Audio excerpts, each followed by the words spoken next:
Omicron. Ça y est, ça parle que de ça. À la base, c'est une lettre de l'alphabet grec, le petit O, techniquement. Mais moi, rien à faire. À chaque fois que j'entends Omicron, je pense à Futurama et à Tête de caca. Ouais, je crois que mes rêves sont pas les bonnes. À moins que ce soit celle des autres, qui soit bidon.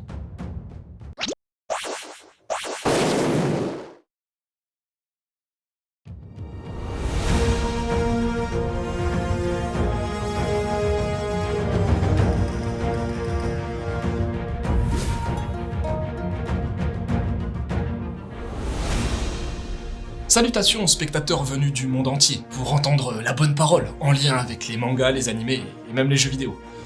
Et coucou aux autres, tant qu'à faire, hein. Restons polis. Bienvenue dans ce 15e numéro de l'Hebdo Manga News du dimanche 5 décembre 2021. Cette semaine, un max d'infos. Il a fallu faire le tri, et ça donne à peu près ça. La réédition de Karakuri Circus, l'ouverture d'une plateforme de visual novel en France, la pelletée de titres prévue par Noévé Graphics, V de Panzer de Matsumoto Leiichi, le carrefour de l'animation, et comme d'hab, notre sondage. Allez, on se grouille parce que, bon... On commence direct avec une news qui me fait extrêmement plaisir. C'est désormais officiel, Karakuri Circus, oui, le grand Karakuri Circus, va enfin être réédité par Meian. Bon, comme je suis pas certain que beaucoup de monde ait entendu parler de ce titre, contextualisons un peu les choses. Il s'agit d'un manga fleuve, 43 volumes, de Fujita Kazuhiro, le créateur d'Ushio Totora, série ultra populaire au Japon dans les années 90, mon époque. En France, on connaît également le boulot de Fujita avec Bakegiamon, Spring Gold, Moonlight Act ou même Ghost and Lady, à ne pas confondre avec Golden Lady. Pour ce qui est de Karakuri Circus, la série avait déjà été publiée dans les années 2000, mais par manque de succès, elle fut arrêtée au bout de seulement 21 tomes. En 2018, un animé a été diffusé sur Amazon Prime Video, et cette remise en avant n'est peut-être pas étrangère à la réédition de ce manga chez nous. Meian nous promet à présent une Perfect Edition en double volume reprenant la Kazenban Jap, sortie il y a peu, de gros volumes, de la couleur, du papier de qualité et une sortie qui s'annonce rapide, puisque les 4 premiers tomes débarqueront d'un coup au printemps 2022. Et pour en savoir plus concernant l'histoire, voici Foifoi qui, d'après ses dires, est un spécialiste en la matière. Bonjour Loud. Alors, dans Karakuri Circus, on parlera du jeune Narumi qui, déguisé en ours, se trimballe dans les rues de Tokyo et amuse la galerie. Il va bientôt rencontrer le jeune Masaru qui, tous les deux, iront se retrouver dans un cirque peu commun. C'est ça votre spectacle ? Bah désolé Loud, hein, ça fait des années que j'ai pas jonglé et parler en même temps c'est galère. Et je vous raconte même pas le costume d'ours qui m'empêche de bouger correctement. Enfin bon, les chaussettes en boule, vous pouviez pas trouver mieux. Ah ça, faut voir avec la compta, hein. Mais paraît que les 3/4 du budget passent dans votre salaire, alors... Merci Foifoi pour cette performance de haut vol. Et rendez-vous le 21 mars pour Karakuri Circus. Allez, vite, on enchaîne. En France, on connaît pas mal de choses sur la culture jap contemporaine.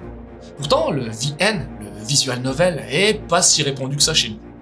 Enfin ça, c'était avant. En effet, depuis peu vient d'ouvrir une plateforme en ligne sobrement baptisée visualnovel.fr.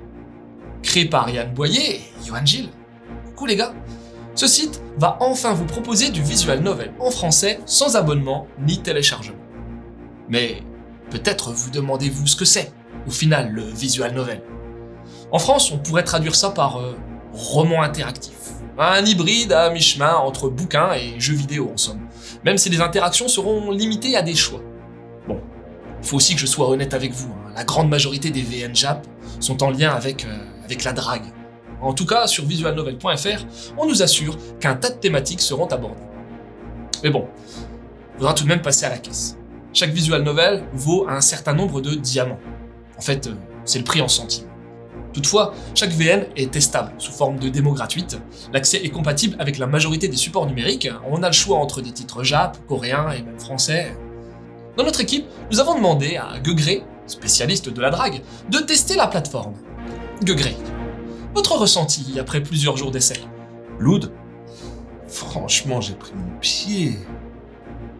Mais encore.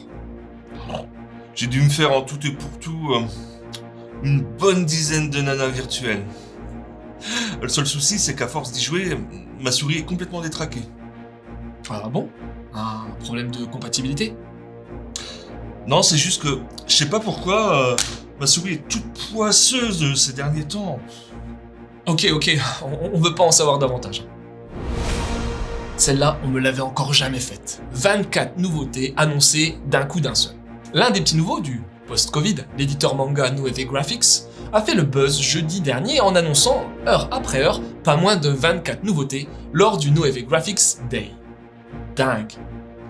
Et tout devrait sortir courant 2022. Plus précisément, premier semestre 2022.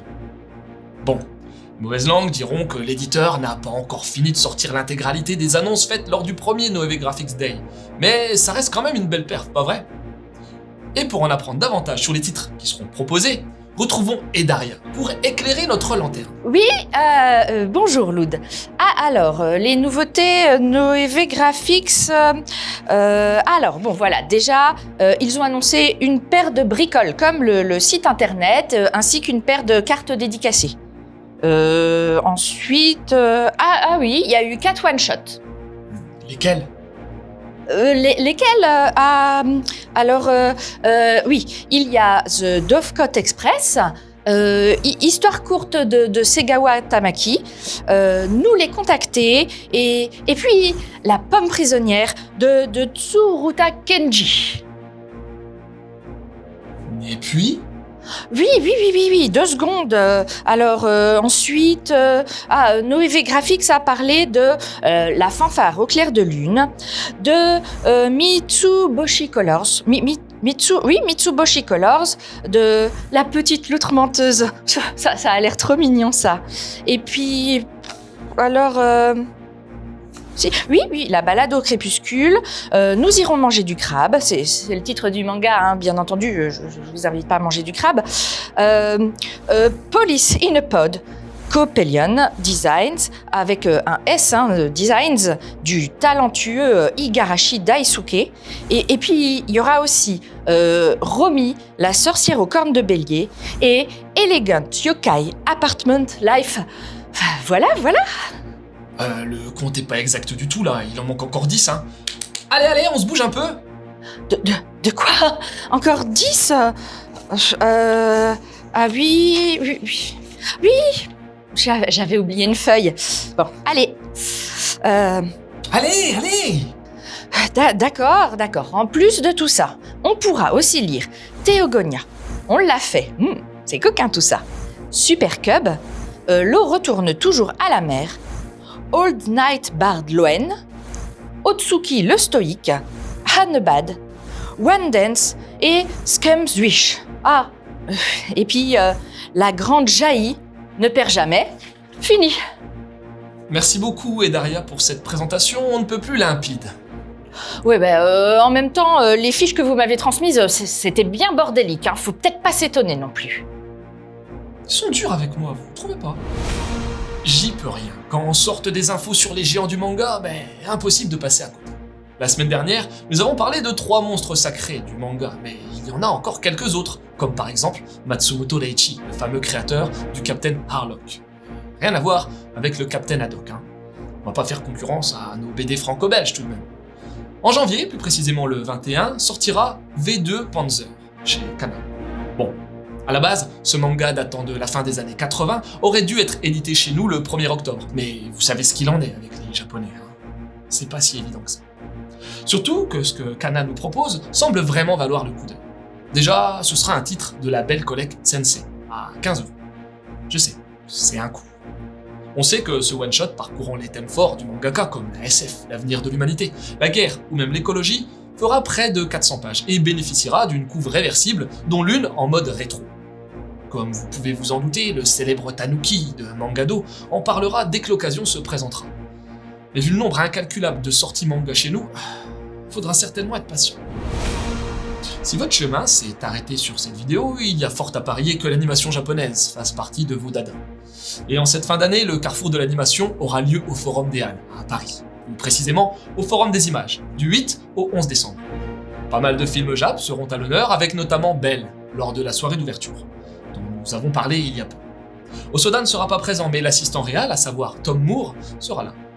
Le lendemain, on pourra voir Chunos, puis le lendemain du lendemain, le matin, j'espère que vous suivez, ce sera au tour des enfants de la mer d'être projetés. Et pour terminer, le samedi 11, vous aurez droit au roi cerf, ainsi qu'à un classique, le château de Cagliostro. Si tout ça vous intéresse, eh bien, pensez à réserver via internet, sur le site du Forum des images. La semaine dernière, il n'y a eu que 82 votants. Bon, je dois vous avouer que j'y suis peut-être un petit peu pour quelque chose, puisque j'ai merdé dans la date de diffusion. Quoi qu'il en soit, on voulait savoir qui était votre mangaka culte préféré. Étonnamment, Nagaigo s'est retrouvé 3ème avec seulement 17% des votes. Ce qui a fort surpris The Zamirth. Arrive ensuite Mizuki Shigeru, le maître des yokai. Et enfin, le grand vainqueur se nomme Tezuka Osamu avec 56% de vos suffrages. Cette semaine, j'aimerais savoir ce que vous pensez de l'arrivée des visual novels en trad française. Pour nous en dire plus, vous connaissez la chanson, direction l'onglet Communauté. Allez, faut tenir bon. Encore 2 semaines et ce seront les vacances. Merci à tous d'avoir suivi cet hebdo manga news du 5 décembre 2021. À la prochaine. Quoi ? Ah oui, durant la semaine. Ne vous tenez pas informé de l'actu, sinon, on sert à rien. À la semaine prochaine. C'est bon là ?